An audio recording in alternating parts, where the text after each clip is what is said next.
میں نام لکھتے ہیں کہ اگر اس میں کسی کو کوئی اعتراض ہو، کوئی سوال ہو مزید، تو معلوم ہو کہ یہ کن صاحب کی رقم کردہ ہے، ان سے رجوع کیا جا سکے، ان سے رابطہ کیا جا سکے، وغیرہ وغیرہ، بہت ساری نیات ہوتی ہیں۔ اسی طرح کا ایک معاملہ سخی کا بھی ہوگا۔ بار کیف تو نفس کے، شیطان کے جو حملے ہیں وہ بہت خطرناک ہوتے ہیں، اور انسان کو، وہ مسلمان کو کہیں کا نہیں چھوڑتے، لہذا اس سے دور رہنا اور اس سے بچنا بہت ضروری ہے۔ خلاصہ کلام یہ کہ معاشرے میں ایسے افراد تیار کیے جائیں کہ جن کا ذکر قرآن کریم میں ہے، رجال اللہ تلہیہم تجارۃ ولا بیع عن ذکر اللہ، کہ اللہ کے بندے یا مرد تو وہ ہیں، بندے تو وہ ہیں کہ جنہیں تجارت، بیع و شراء اللہ کے ذکر سے غافل نہیں کرتی، نہیں روکتی، نماز پڑھنے سے نہیں روکتی، زکوٰۃ ادا کرنے سے نہیں روکتی، وغیرہ وغیرہ۔ تو اعتکاف کا مقصد بھی یہی ہے کہ ایسے لوگ تیار ہوں اور اپنے اندر وہ ان خوبیوں کو سمائیں، اللہ رب العزت کی بارگاہ میں لو لگائیں، اور ایک کانسنٹریشن ان کی جو ہے بلڈ اپ ہو کہ کسی کام پر وہ کانسنٹریٹ کر سکیں۔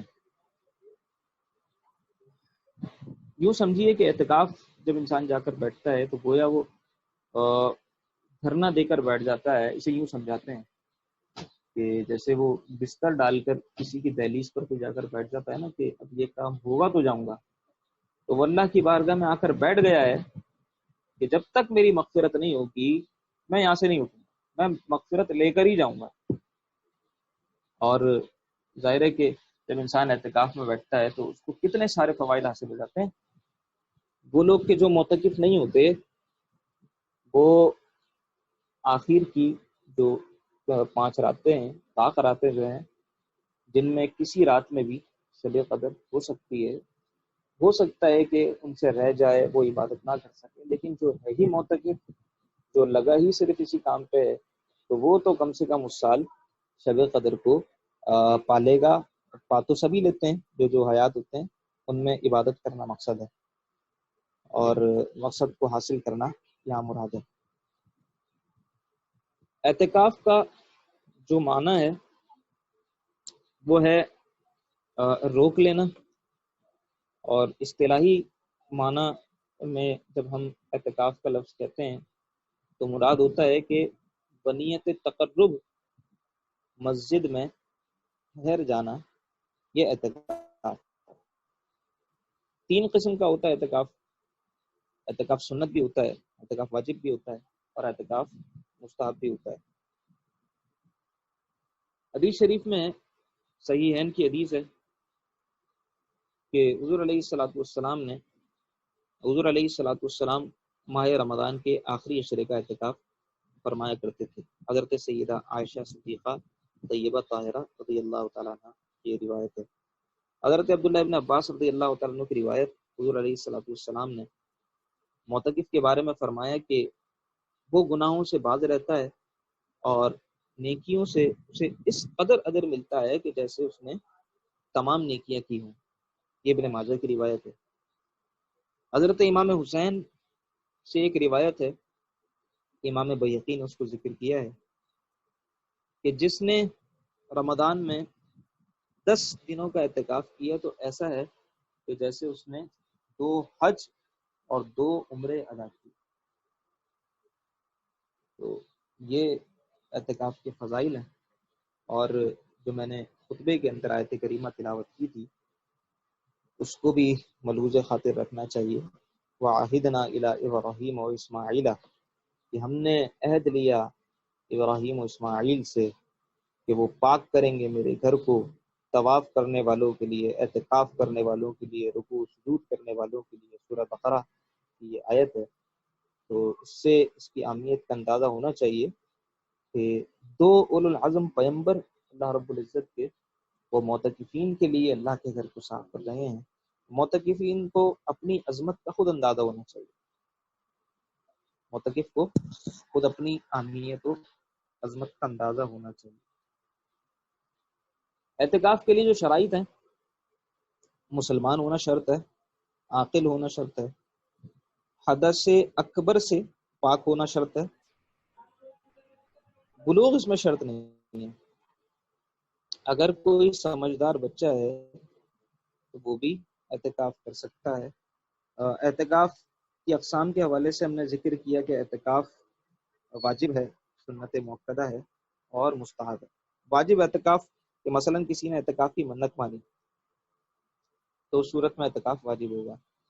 سنت موقدہ کہ رمضان کے پورے آخری عشرے کا اعتکاف، یعنی 20ویں رمضان کو سورج غروب ہونے کے وقت وہ جو ہے مسجد میں ہو، اور 30ویں کے غروب کے بعد یا 29 کو اگر چاند ہو جاتا ہے تو اس کے بعد وہ مسجد سے نکلے۔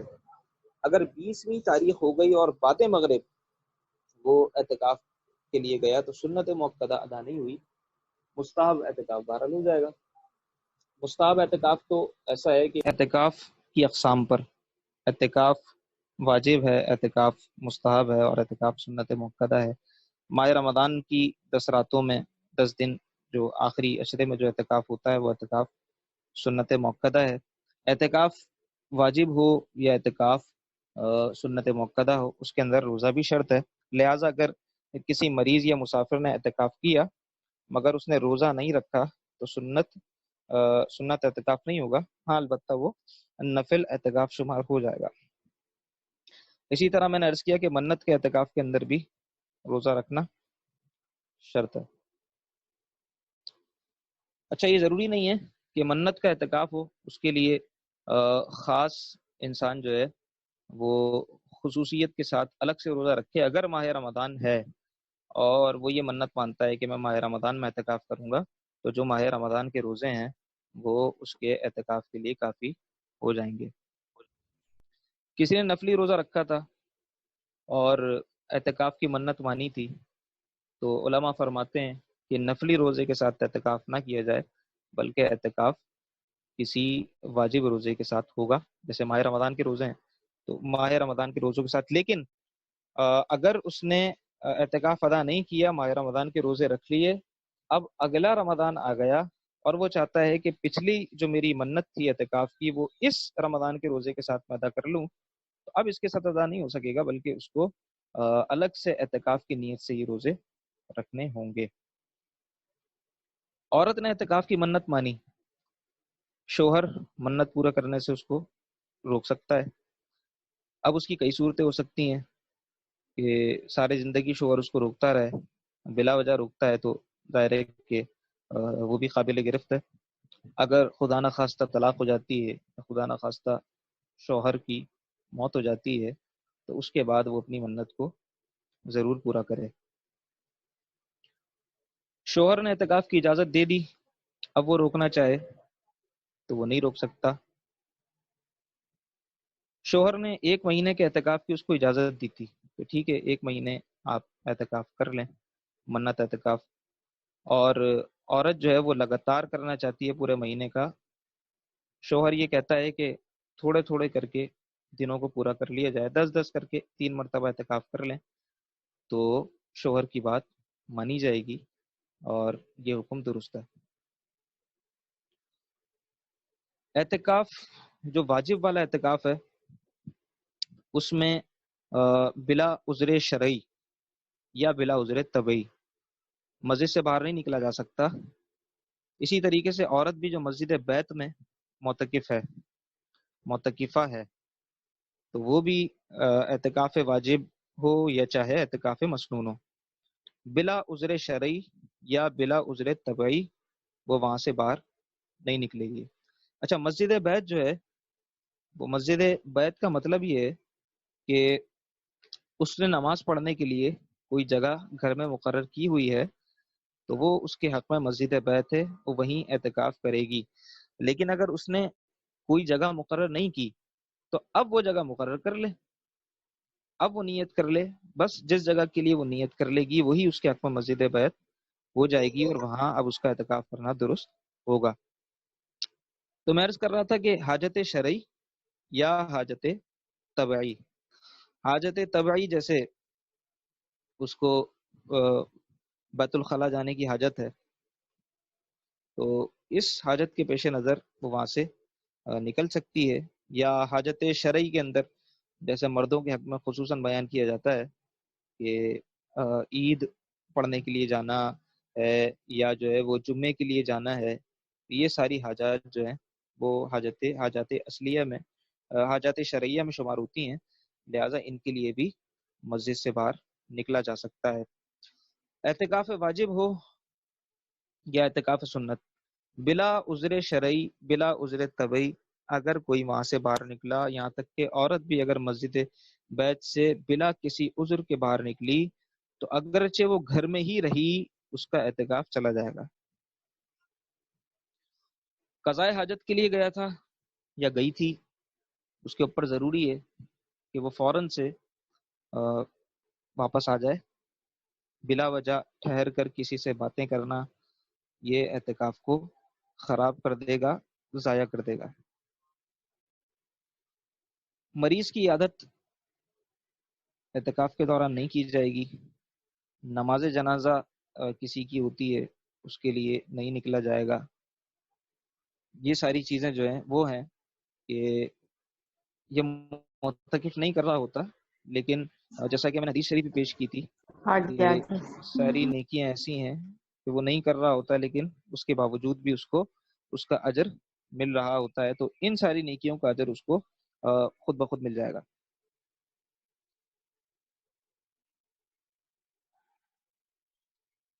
اچھا، اسی طریقے سے بعض امور ایسے ہیں کہ جن سے روزہ ٹوٹ جاتا ہے، روزہ چلا جائے گا تو اعتکاف بھی اس کا چلا جائے گا. تو وہ امور کے جن سے روزہ فاسد ہو جاتا ہے ان سے ضرور بضرور بچا جائے گا. بھول کر کھا لیا تو چونکہ اس سے روزہ بھی فاسد نہیں ہوتا، اعتکاف بھی اس سے فاسد نہیں ہوگا. گالم گلوچ سے بعض لوگ سوال کرتے ہیں جھگڑے کرنے سے، دنیاوی باتیں کرنے سے، گالم گلوچ سے اعتکاف ٹوٹتا ہے یا نہیں ٹوٹتا؟ تو اعتکاف اس سے ٹوٹتا تو نہیں ہے، البتہ بے نور ضرور ہو جاتا ہے، بے برکت ضرور ہو جاتا ہے، اس کی روحانیت زائل ہو جاتی ہے. دیکھیں اصل بات یہ ہے کہ اگر ہمیں غیبتیں ہی کرنی ہیں، اگر ہمیں چغلیاں ہی کرنی ہیں، اگر ہمیں باتیں ہی کرنی ہیں تو پھر اعتکاف بیٹھنے کی ضرورت نہیں ہے. اعتکاف کا تو مقصد ہی اللہ رب العزت سے لو لگانا ہے. اگر وہاں بھی ہمارے ہاتھوں میں موبائل ہو، وہاں بھی ہمیں گھر کی فکریں لاحق ہوں کہ فلاں اس وقت کیا کر رہا ہوگا یا فلاں ہمارے بارے میں کیا سوچ رہا ہوگا، یہ سوچ رہی ہوگی، تو پھر وہ چونکہ ہماری لو مسلسل نہیں لگ سکے گی تو ہمیں اس کا مقصد، اس کی روحانیت اور اس کی برکات بھی حاصل نہیں ہوگی. لہذا حتی الامکان موبائل سے بھی اجتناب کیا جائے، خاموش بھی نہ رہا جائے. دوران اعتکاف علم کی بات کرے، پڑھے، ذکر اللہ کرے، کتب بینی کرے، اور کتب بھی خصوصاً خواتین کے حق میں جو صحابیات کی، امہات المؤمنین کی جو سیرت ہے اس کا مطالعہ کریں. بچوں کی تربیت کے حوالے سے مطالعہ کریں. حضور علیہ الصلوۃ والسلام نے بچوں پر کس طرح شفقت فرمائی، کس طرح حسنین کریمین کی تربیت ہوئی. ان چیزوں کا مطالعہ ہمارے لیے بہت مفید ہوگا. اور جیسے جیسے مسلمان فقہ میں یا تفقہ میں راسخ ہوتا چلا جاتا ہے، بڑھتا چلا جاتا ہے، تو شیطان سے بچنا بھی اس کے لیے آسان ہوتا چلا جاتا ہے. جیسے ابو داؤد شریف کی حدیث ہے کہ فقیہ واحد اشد علی الشیطان من الف عابد، ہزار عابدوں سے، ہزار عبادت گزاروں سے ایک جو فقیہ ہے وہ شیطان کے اوپر بھاری ہوتا ہے. مسجد کے اندر مسجد بیت بھی جو خواتین کی ہے اس کے اندر ہی ظاہر سونے کا اہتمام بھی ہوگا. اس سے باہر نکل کر سونے کے لیے جانا، کھانے پینے کے لیے جانا یہ درست نہیں ہوگا. اندر ہی کھائیں پیئیں لیکن جو ہے اس کو آلودگی سے بچا کر رکھیں. اگر اعتکاف میں کوئی ایسا امر ہو جاتا ہے کہ حدث اکبر لاحق ہو جاتا ہے تو اس صورت میں اعتکاف ٹوٹ جائے گا، اعتکاف فاسد ہو جائے گا، اور پھر جو ہے وہ اس کی قضا کرنی ہوگی۔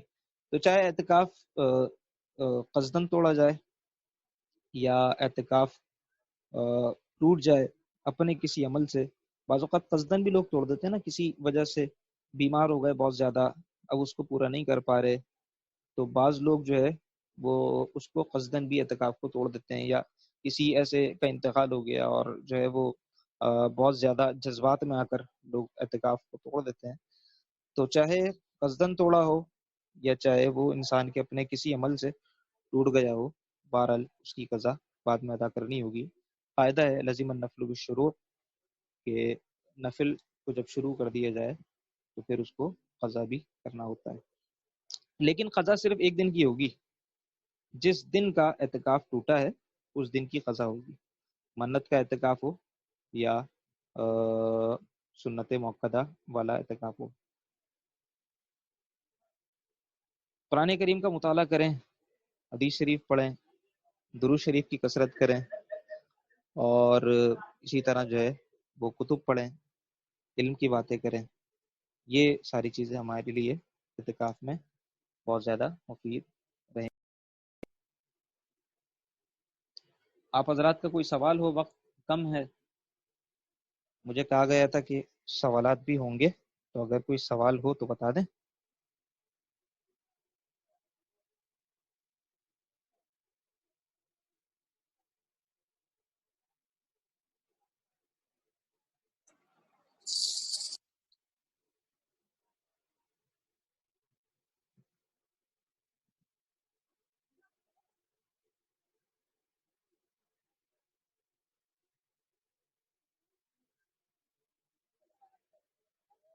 اچھا، بعض لوگوں کے بڑے عجیب و غریب مقاصد ہوتے ہیں اعتکاف میں بیٹھنے کے، جیسے مجھے کسی نے بتایا کہ ایک صاحب قرض خواہ سے بچنے کے لیے اعتکاف میں بیٹھ گئے، کہ وہ قرض خواہ قرض کا مطالبہ کرے گا۔ تو بعض لوگ کام کاج سے بچنے کے لیے بیٹھتے ہیں، بعض خواتین بھی کام کاج سے بچنے کے لیے بیٹھ جاتی ہیں، یا جیسے بچے بیٹھتے ہیں تحفے تحائف کے لیے کہ ہمیں کوئی گفٹ ملے گا، ہمیں کوئی تحفہ ملے گا۔ تو چلیں، چھوٹے جب تک بچے ہوں اور ان کو ترغیب کے لیے انسان کو ایسا کام کرتا ہو تو ٹھیک ہے، لیکن بڑوں کے دلوں میں کوئی ایسی لالچ نہیں ہونی چاہیے، یا ان بچوں کی عادت کم سے کم پختہ نہ ہو۔ تربیت بہرحال ان کی مسلسل اس حوالے سے کرنی چاہیے، اور آہستہ آہستہ اگر بچوں کو ایسی عادت ڈالی تھی، آہستہ آہستہ یہ لالچ والی عادت ان کی چھڑانی چاہیے۔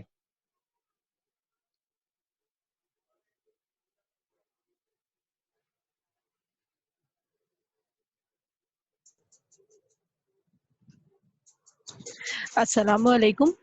میرا سوال وعلیکم۔ یہ ہے کہ جو بچے مطلب 10 سے 12 سال 14 سال کے ہوتے ہیں، کبھی روزے رکھتے ہیں کبھی چھوڑتے ہیں، اور اینڈ میں روزے کی ضد کرنے لگے، تراویح کے لیے کبھی چلے گئے بڑوں کے ساتھ کبھی نہیں گئے، اور وہ بولے کہ نہیں ہم تو رکھیں گے ہی، ان کے بارے مطلب ان کا کیا ہدایت ہے؟ ان کو نہیں رکھوانا چاہیے، یا بیماری کی وجہ سے 2 روزے چھوٹ جائیں تو رکھوانا چاہیے یا نہیں رکھوانا چاہیے؟ جزاک اللہ۔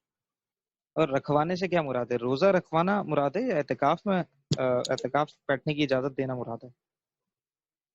کی ضد کرنا، بچوں کی اعتکاف کی ضد کرنا، جیسے 2 روزے سننے میں آیا ہے کہ پورے 30 روزے رکھنا اور تراویح پڑھنا شرط ہے، اور اگر جیسے یہ بولا جائے کہ بچے کے 2 روزے چھوٹ گئے لیکن وہ اینڈ میں بڑوں کے ساتھ، یا جیسے گھر کا کوئی بڑا ایک بیٹھ رہا ہے بزرگ، نہیں ہم بھی جائیں گے نہیں بھی جائیں گے، یہ میں بتا رہی ہوں عمر 10 سے 15 سال 14 سال کی بچوں کی، تو اور تراویح پڑھنے کبھی گئے کبھی نہیں گئے، تو وہ اگر ضد کریں تو انہیں بٹھا سکتے ہیں، یا روزے بیماری کی وجہ سے چھٹے ہوں تو منع کر دیں کہ نہیں آپ کے روزے چھٹے ہیں آپ نہیں بیٹھو گے؟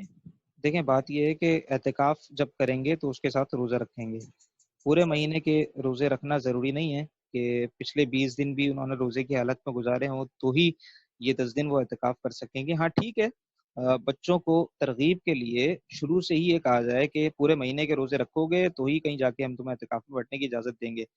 اچھا، بچوں کو بھی یہ دیکھا جائے کہ بچے جو اعتکاف کے لیے جا رہے ہیں تو بچہ اعتکاف کے لیے کیوں جا رہا ہے؟ ہمارا مشاہدہ یہ ہے کہ وہاں جو ہے وہ گیدرنگ کے لیے جاتے ہیں بچے، اسکول میں ہوتے ہیں تو اسکول سے چھٹیاں مل جاتی ہیں، کوچنگ سے چھٹیاں مل جاتی ہیں اعتکاف کے نام پر بہت آسانی کے ساتھ، اور دوست یار سارے جمع ہو کر وہ سوچتے ہیں کہ چلو ہم وہاں کچہری لگائیں گے، گیدرنگ کریں گے، تو یہ پھر اعتکاف کا مقصد حاصل نہیں ہوتا، بلکہ ایسے بچے جو صرف وہاں جا کر کچہری کرتے ہیں اور گیدرنگ لگاتے ہیں، وہ دوسرے جو لوگ بزرگ خصوصاً جو اعتکاف کرنے کے لیے آئے ہوتے ہیں، لا لگا کر بیٹھے ہوتے ہیں، خلوتوں میں ہوتے ہیں، وہ ان کا اعتکاف بھی خراب کرتے ہیں۔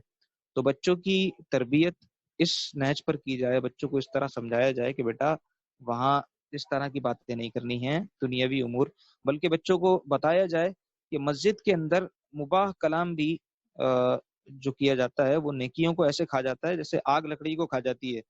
تو کہیں ایسا نہ ہو کہ ہم اللہ کے گھر میں جا کر بیٹھیں، مباح باتیں کریں، فضول باتیں کریں، دنیاوی باتیں کریں، تو نام لکھتے ہیں کہ